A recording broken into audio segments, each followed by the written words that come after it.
Good morning, everyone. Welcome to Sunday service at Ananda Village. My name is Latika, and I'm happy to be here sharing Sunday service with Nayaswami Nitai and all of you. I'd first like to welcome all of our guests and visitors and those who are joining us on the internet. I hope that this service will give you inspiration and upliftment to carry with you throughout the week. I'd like to read from Rays of the One Light, Commentaries on the Bible and the Bhagavad Gita by Swami Kriyananda. This chapter is entitled, First Things First. Truth is one and eternal. Realize oneness with it in your inner deathless self within. The following commentary is based on the teachings of Paramhansa Yogananda. That expression, first things first, is a piece of counsel often given to students of business techniques. It is the advice of practicality to those who aspire to worldly success. But according to Hermetic doctrine, as above, so below, that which works best in one level of life is often the best guide to what will work best on every other level. If a person is true to his highest priorities, he will generally find that his other needs are fulfilled naturally as well. This is true certainly of the search for God. One of the greatest sayings of Jesus Christ was this simple sentence in the Gospel of St. Matthew, chapter 6. Seek ye first the kingdom of God and his righteousness, and all these things shall be added unto you.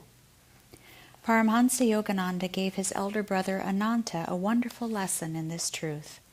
It was Ananta who had captured him and brought him back from his flight to the Himalayas, described by Yogananda in Autobiography of a Yogi. In Yogananda's book, we read how Ananta later challenged him in the city of Agra to pit his divine faith against such practical worldly considerations as the need for earning a living. Fearless before that challenge, the young aspirant agreed to go by train without any money to the nearby town of Brindaban, not to miss a single meal in Brindaban, and to find his way back to Agra without begging and without in any other way asking for help. In one of the most thrilling chapters in the book, Yogananda fulfilled all the conditions of the test. Yogananda continued the account. As the tale was unfolded, my brother turned sober, then solemn. The law of demand and supply reaches into subtler realms than I had supposed. Ananta spoke with a spiritual enthusiasm never before noticeable. I understand for the first time your indifference to the vaults and vulgar accumulations of the world. Late as it was, my brother insisted that he receive Diksha, initiation into Kriya Yoga. As the Bhagavad Gita puts it in the 9th chapter, those who worship lesser gods go to their gods, but those who worship me come to me.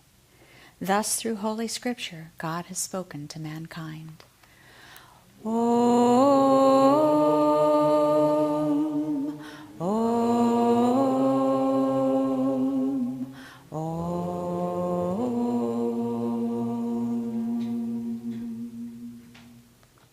So I'd like to start this morning with reading from Whispers.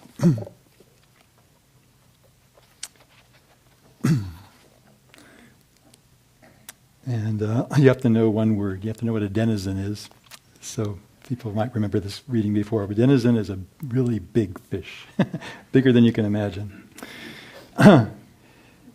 Teach me to fish for thee in the deep waters of my soul.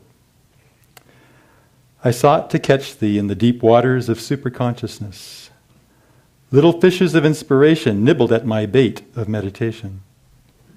My concentration bobbed, but every time I pulled, I missed thee. I baited the hook of my meditation with the tasty spice of love. The little fishes tugged, and I watched them do so with attentive zeal. Lo, my mind's float vanished beneath thy waves of bliss.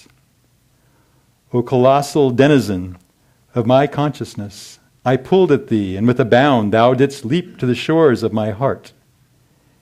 Teach me to fish for thee ever in the deepest waters of my soul.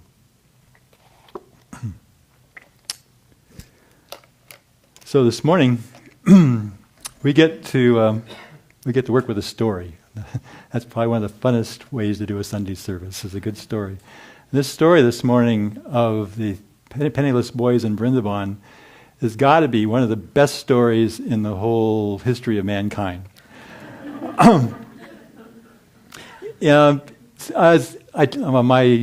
My day job is a school teacher, and so and especially in an education for life school like we have here, we're always trying to look for ways to inspire the children.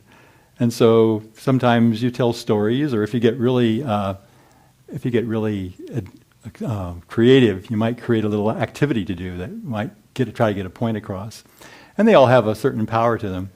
But when something happens in real life, when it catches that element that you're looking for right there, that's when they get it. That's when the children get it, because it's true to life.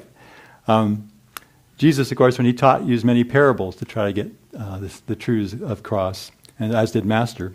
But this story of the Vrindavan story is so powerful because it just happened in regular life. Yogananda was about 17 or 18 years old. He was still young. But you also actually can see in this story,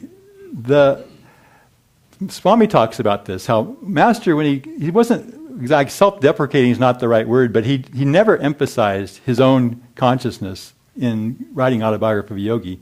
But if you look carefully, there are hints all the way through, and especially in this story, there are hints that he was not a normal 17 or 18-year-old. That he was not even a normal devotee. He was a powerful, powerful soul, and it just comes out kind of spontaneously in this story because it's so just right out of his life. He's graduated from high school, and he has this little interlude, a short interlude between graduating from high school at home and then going into Sri Yukteswar's hermitage. And during this interlude, this little incident comes up. He is with his friend Jitendra, and they are deciding to visit the Taj Mahal. And Yogananda's brother Ananta happens to live in the same city, in Agra at that time. He has a very responsible job. Ananta does. He must not be that old. He must be like 27, 28 at the most. But he's a kind of like a manager in the big railroad in that area. So he's doing really well financially. He has probably a nice house in Agra. And here comes Yogananda. He had left one ashram that he'd been visiting for a while, and he's getting ready to go to another ashram. And this brother, who's like all big brothers, he's trying to give his little brother advice. But the wording in here I want to read it because it's great. Also, this story is so powerful because it hits at one of the main challenges that we have as devotees on the path. Are we going to trust in the material world, or are we going to look deeper? Are we going to take we get through the senses as our basis for making decisions in life? Makes a lot of sense, doesn't it? Yes. Because that's the information that we're trained to look at. But the whole spiritual path, all through the ages, say there's a deeper truth to life. There's something beneath the senses, beyond the senses, that we can cultivate and we can learn to work with. Anyway, Ananta doesn't have this yet. He's still a person of the senses. He says, "It would serve you right if Father disinherited you, Mukunda." Mukunda is Yogananda's boyhood name, and his father was wealthy. "How foolishly you are, throwing away your life." And then Yogananda's answer, "You well know, Ananta, I seek my inheritance from the Heavenly Father." Ananta, "Money first. God can come later. Who knows? Life may be too long." Anybody ever... If you're of a certain age and you're starting to think of Social Security, you just have to you have to decide when you're going to take your Social Security. And if you take it too soon, you get a little bit, but if you wait, you might run out. Anyway. Yogananda's answer. God first. Money is his slave. Who can tell? Life may be too short. And so then Ananta goes through this little thinking process, and he comes up with an idea. And he says to his brother, the next morning, "So, you feel quite independent of Father's wealth?" Yogananda answers, "I am conscious of my dependence on God." "Words are cheap. Life has shielded you thus far. What a plight if you were forced to look to the invisible hand for your food and shelter. You would be soon begging on the streets." "Never. I would not put faith in passers-by rather than God. He can devise for his devotee 1,000 resources beside the begging bowl." "More rhetoric. Suppose I suggest that your vaunted philosophy be put to a test in this tangible world." "I would agree. Do you confine God to a speculative world?" So, they go on to this amazing adventure that probably 99% of the people in this room know. But it's such a good story. It's fun to go through it again. They're sent off. His brother sends them off. He gives them 2 train passes, Yogananda and his friend Jitendra, and to go to the nearby town, Vrindavan, to spend the day, and with the thought that he can't take any money with him at all, nothing, not a penny. And he also says, if your God's so strong, I want you to be able to get off the train. The tickets will take you there. And I would like to see that you eat during the day. You have good meals, that you don't beg. You don't tell anybody what the challenge is. Keep it a secret. And also that you get to see the sights of Vrindavan. And also return back to Agra by midnight. And of course, to return, you need a return ticket, and they don't have one. So Yogananda is, of course, no problem. Now, the great part of this story is that he didn't initiate it. You know, sometimes it's a trap on the spiritual path. People get a little bit, and you kind of want to show you've got a certain level of realization, or powers, whatever. And of course, that always is a trap. But here, he has nothing to do with initiate. He just responds to an honest challenge. His brother is making fun of his way of life. And as anybody would, you would want to stand up for what you believe in. You don't want to apologize for your higher ideals. So he just, all he does is respond. He says, well, okay, sure, I know this other way will work better. So they go on the train, and immediately his friend starts to get kind of queasy. Unfortunately, he's a good model for where we are a lot of the times. As soon as we get out there and we get a little, I wonder if I know what happened last time. I don't know if it's going to happen this time. And we start to worry and get concerned, and the game goes on. So he gets on there, and he just starts to complain. And Yogananda says kind of scolds him for lack of faith. And so then but just after this whole exchange, the door to their compartment opens, and these two men walk in. And this is the kind of the conversation. The man walks towards us. Young lads, do you have friends in Vrindavan? The stranger opposite me was taking a surprising interest. Now, if you put yourself in this situation, you've just been given this big challenge to do this, and somebody shows a little interest in you. What do you think your response would be? Kind of, yeah, and just kind of nurture it along, kind of full. Yogananda's response is, none of your business.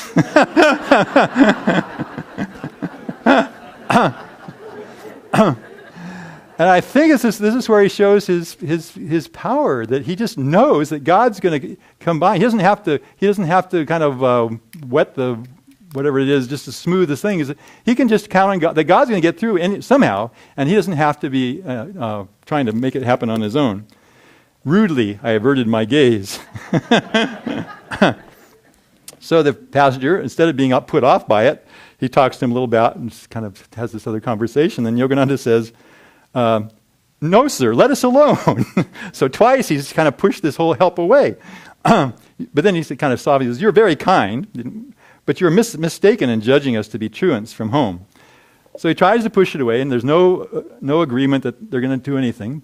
So the train gets to Vrindavan, the door opens, and the man, without saying anything else, just grabs his arm and starts walking him out the door. And it's just like, it was like he would have had to throw him aside and just keep him from helping him at that point. But he cooperates, and he goes along. Then they go, the man gets a carriage, and they take him to this, most of you know the story, he takes him to this incredible an ashram where they're having this banquet, and the guests they were expecting didn't arrive, and so the two boys come in, and they're treated like princes. They're treated like royalty the whole afternoon, and they can't say anything. There was one, let's see if I can find that. Oh yeah, here she is. So the lady who's sponsoring it, she's there, she comes out and she starts fanning them with a punka.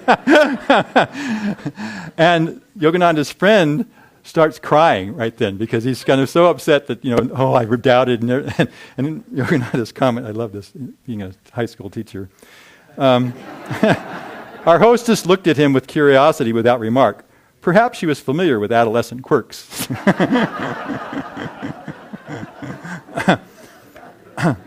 So they finish the meal, the banquet. They can't tell the lady anything about it. She invites them to come back anytime they're in the area, and they go off. And then they get outside, and this broiling Indian sun is on them. And so they go across the street right away to get in the shade. And then the friend starts in on Yogananda again. Okay, that was blind luck. that was just, why? How that couldn't happen. You can't count on that. And Yogananda says, come on, in some words, and just kind of, let's just try and see. At that moment, this young man is walking down the street toward them. He comes right up there where they're sitting, and he says, let's see, what does he say here? He says, a slight young man of pleasing countenance approached at rapid pace. Halting under our tree, he bowed before me. Dear friend, you and your companion must be strangers here. Permit me to be your host and guide. if it's scarcely possible for an Indian to pale, but my friend's face was suddenly sickly.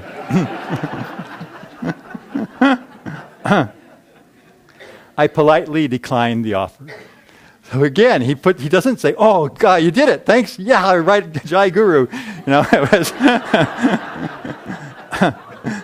he declines the offer. He puts the test that little further, and the man says, "You're surely not banishing me." And they go through this whole thing where turns out this man's had a vision of Yogananda, and he goes through and he wants to ask him to his home, and Yogananda says, "Well, we really can't do that because we have to be back at my brother's house in Agra." And the man says, "Well, at least let me show you around the city." So, of course, they agree, and he takes them around the city, takes them to the train station, buys them the return tickets, and gives them a lot of sweetmeats and a bunch of money to take with them, and goes back, and then the story ends with what was in the reading today. So it's a powerful, powerful story that all of us have to work with. Later on, he said, "How could I trust so easily?" And he says, "Well, I just look back on my life." He's only 17 years old, and he has this whole string of things where he's seen God take care of him. And if you know the other stories in the first part of the book, God heals him, God brings him. The kite story where he wins the kites by these strange winds coming up, and it's on and on and on. And so, of course, with that kind of experience in your life, you develop a certain confidence that God is going to come to you. But it's something we have to each build, because it doesn't work to depend on other people's experiences. We have to cultivate our own experiences. You look at, of course, we've all seen Swami doing things at Ananda over the years that demonstrate that same courage, that same faith. Just, little things. I remember when the community burned down, instead of getting sad and upset, Swami decided we would go on a joy tour around the country and, just share people the joy of what Ananda was all about. There wasn't a lot here to show that there was, on the physical plane, but that didn't bother Swami. That was all. I remember the time that Swami had decided it was time to expand the work, and we were down in San Francisco giving these presentations on superconscious living, I think it was. And toward the end of it, Swami decided, well, it'd be really nice to have us an ashram in San Francisco, and so he, signed the lease on this 50-room mansion in Pacific Heights, the most expensive part of San Francisco.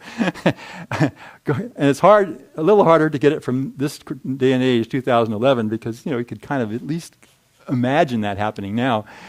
In 1980 or whenever that happened, that was so far beyond Ananda's level of livelihood. It was just almost impossible to imagine, because we're all living in teepees and trailers, and here, all of a sudden we're getting a 40-room mansion in Pacific Heights. So we do have to work with it. And since I'm getting Sunday service, I get to tell you a couple of my favorite stories. Just a couple. One was I had just gotten married, and my house that was going to become my house had been a chicken coop. And it's now, if you go behind the market, there's a little house there, Manzanita House. And so I sold my trailer with this affirmation that we're going to have a house for this family. The lady I was marrying had a son, at that time, 13-year-old son, so we needed a house. So I sold my trailer for $500, and I thought I would fix up the chicken coop. Well, in starting to fix up the chicken coop, the whole thing was rotten to the core. It was a miracle it was still standing. It was just like sawdust in the walls instead of boards. Nothing, no foundation. The gophers were poking their heads up through the rug sometimes. And so you can't do a lot with $500, even back then. And but I had to have a house, we had to have something. So I kept borrowing or charging things at the lumber yard in town. And the bill got up to $5,000. And, I felt like we were doing the right thing. It was something we were supposed to do, but there was no money, and there was nobody to borrow it from. I didn't even have a charge card. I was using my friend's charge card at the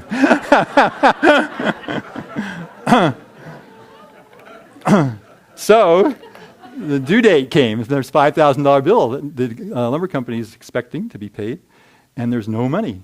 And but it was like okay, there's got to be an answer. There's got to be an answer to this. So my wife and I decided there's no money here at Ananda, so it's useless to stay here.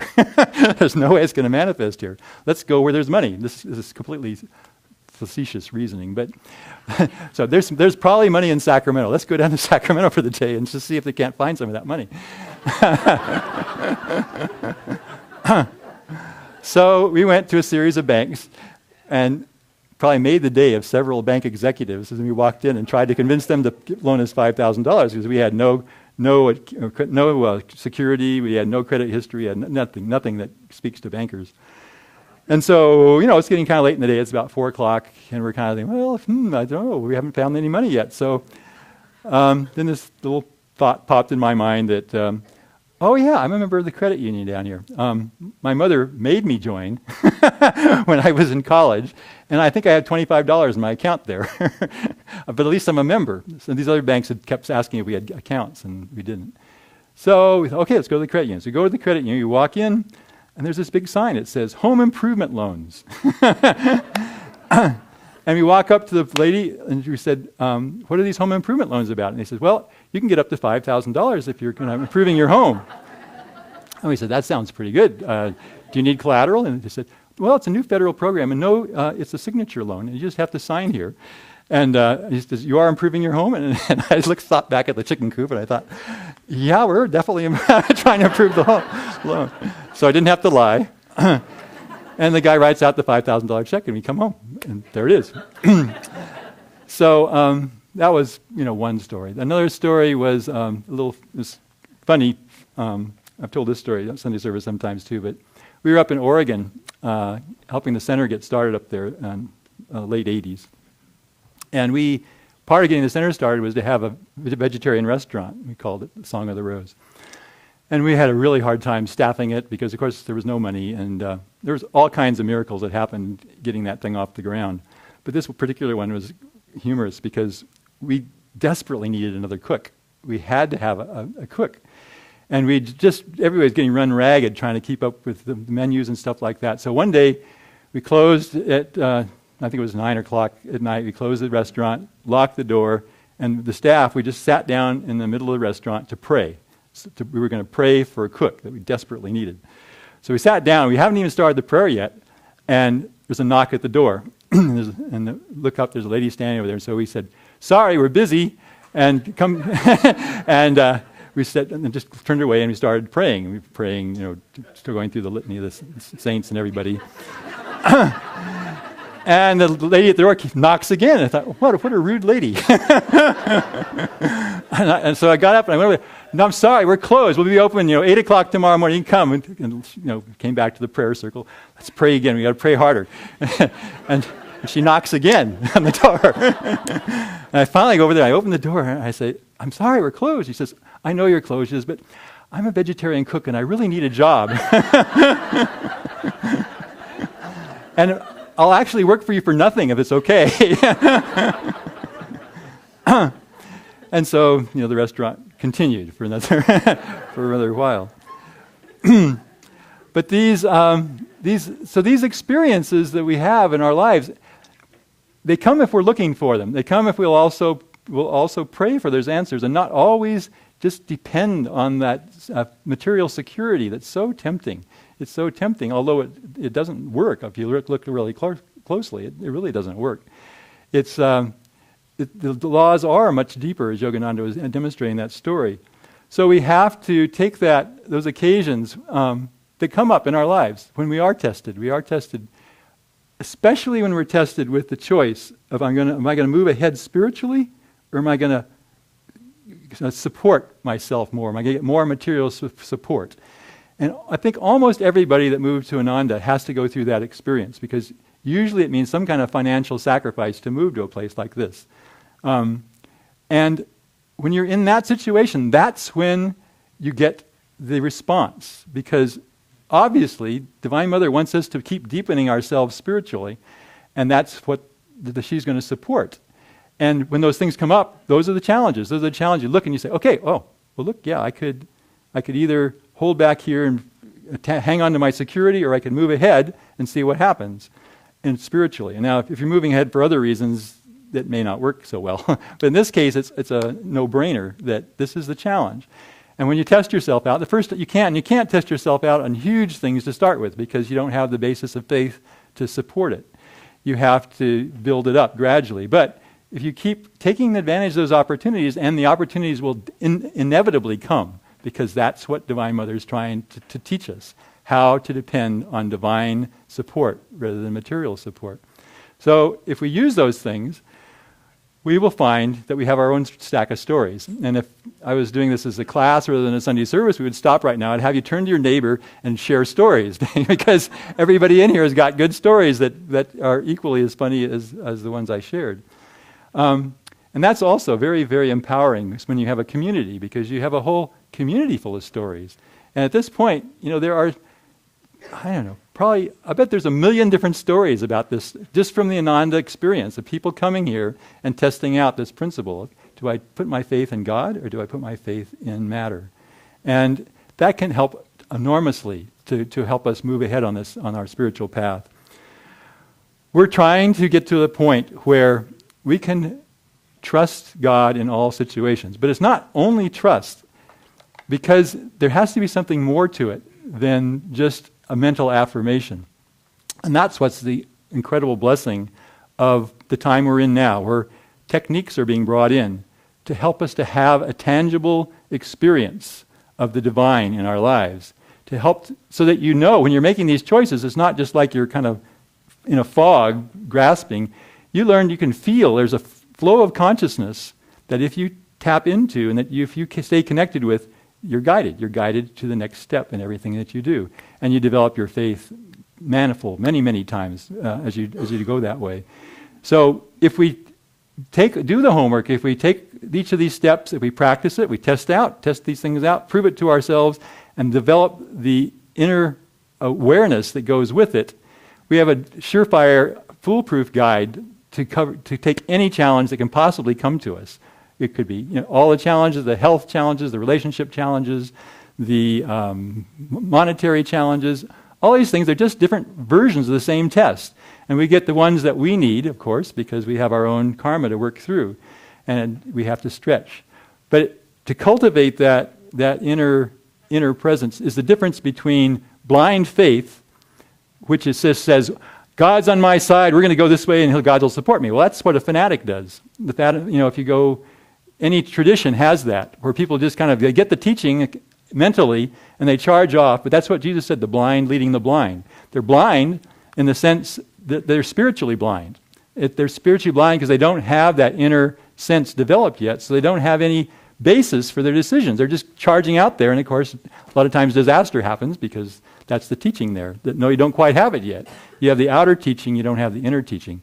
So whether you're the Taliban or the Southern Baptist dogmatist or whatever it is, you want to. There's always we want to respect people like that, because there is a part of the way. They have part of the answer. They have this idea that they want to serve God, but they're lacking the inner part of it. They're lacking this part to really base it on something that they can experience. So our teachings give us all kinds of techniques to build on that. All we have to do is commit ourselves to practicing them, to working with them. And I wanted to close today with a little exercise. Swami kind of hints at it in the expanded reading on today's topic. But it's a little meditation exercise about learning to awaken the third eye, the spiritual eye. It's wonderful to see things change. When I first started reading about these things, the third eye seemed like it was some kind of fairy tale. It was like nothing I ever heard of before. And of course that was back in the 60s and 70s. And thanks to modern medicine, people like Dr. Peter, we're starting to see more and more that, there's a basis for the spiritual eye. There's this frontal lobe up here that's very active in higher thinking, and it's not just a random choice of right here rather than your earlobe or something. So we're going to try to sit up, please, and we're going to try to draw the attention to the point between the eyebrows. And at first, we just do a couple of measured breaths. And when we inhale, I want you to inhale through your nose up and feel that breath is coming up to the point between the eyebrows. When we exhale, feel that the breath is going right through that place as it goes out. So inhale slowly. Hold. Exhale through the nose. Inhale and feel that breath coming up to the point between the eyebrows. Hold. Exhale. One more time.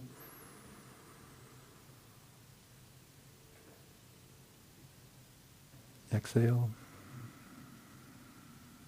Now, these are not measured breaths. Just breathe normally, but the same way. Try to breathe from the spiritual eye.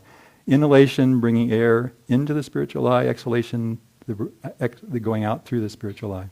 Let's do about three or four breaths that way.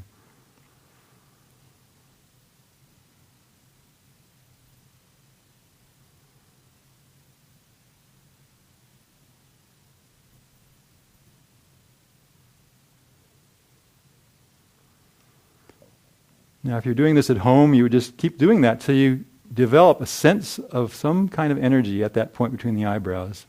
For now, if you can't feel it, just visualize it. If you can feel it, switch your attention from the breath to that presence, at energy at the point between the eyebrows.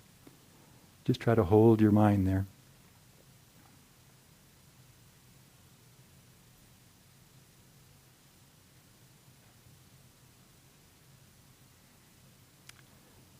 Then expand that awareness. Expand it, let it expand to fill your mind. All through your body. And especially your heart.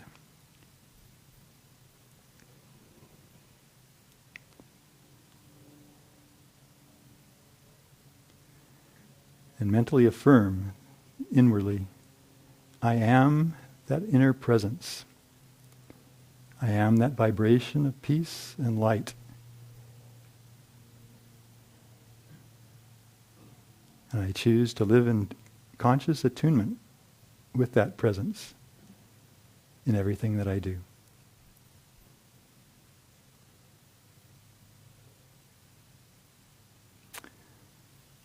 Om, peace. Amen.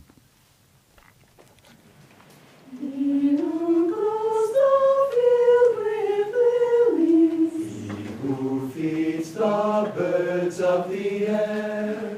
He who floods the hills with sunshine. He whose love all creatures share. Will he not clothe us? Will he not feed us? Are we not like them, his own? Fill your chalice at his fountain. Know that you live not alone. Know that you live not alone. Lord, may we serve you all our days, ever rejoice to sing your praise, as we together your wisdom seek. Charge us with truth whene'er we speak. Lord, may we ever know your will. Come to us when our thoughts are still, as we your guidance with joy